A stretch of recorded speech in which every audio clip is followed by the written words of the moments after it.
सलामकुम दोस्तों मैं अब्दुल नबी तुसी भी मेरा यूट्यूब चैनल वेला मलक व्लॉग।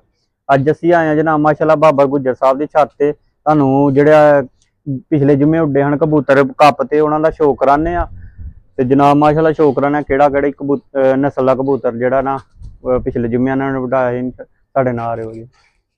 अपने बाबर भाई ने पिछले जुम्मे इन्होंने कप खेलिया सी ते पहले नंबर आए ने।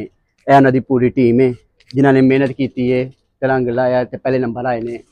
अगू इन्हों के जोड़े पिछले जुम्मे उड्डे सन कप ते वो जानवर ने नर ने जेडे पिछले जुम्मे उड्डे सन ते पहले नंबर आए सन।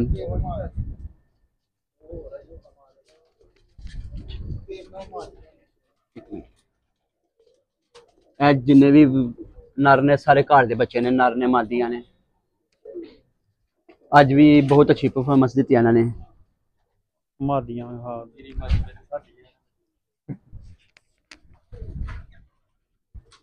मादियां ने तीन।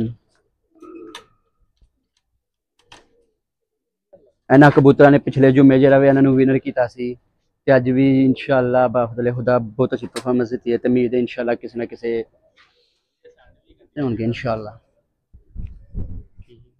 अब यूट्यूब ते मारो ते अपने ऑटोमेटिक ਤੁਹਾਨੂੰ ਆਏ ਨਾਲ ਸਰ ਨਾਲੇ ਘੰਟੀ ਦਾ ਬਟਨ ਦਬਾਇਆ ਤੇ अंदर भी जिन्ने कबूतर ने इन्हां दी भैणां भरा ने।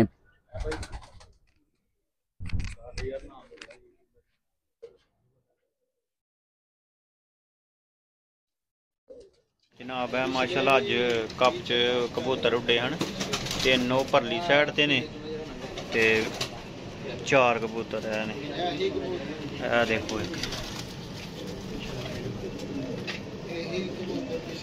सोने तीन कबूतर जनाब माशाल्लाह वो ने परली साइड ते जेडे ने, एक है थल्ले वे तीन कबूतर है जेडे कप दे उड्डे ने अज। एक है बैठा है जनाब माशाल्लाह सोहनी सोहनी नस्ल के कबूतर ने इन्होंने कोल ना। अज बाजी दे उड्डे हैं जनाब माशाल्लाह। तुहानू फिर किसी दिन इन्हां दी छत दा ना शो करावांगे। बाकी है जेडे अंदर जेडे कबूतर ने देखो बहुत वड्डी छत है माशाल्लाह जनाब इन्हां दी। दूसरी साइड ते भी इन्हां दे कबूतर ने।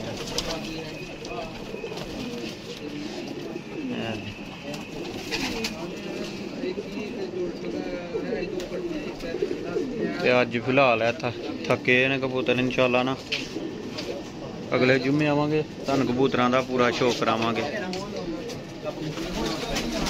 वीडियो चंगी लगी हो जनाब मेरे यूट्यूब चैनल वेले मलक व्लॉग नू सबसक्राइब कर दिओ जे ते बैल आइकन दबा दिओ।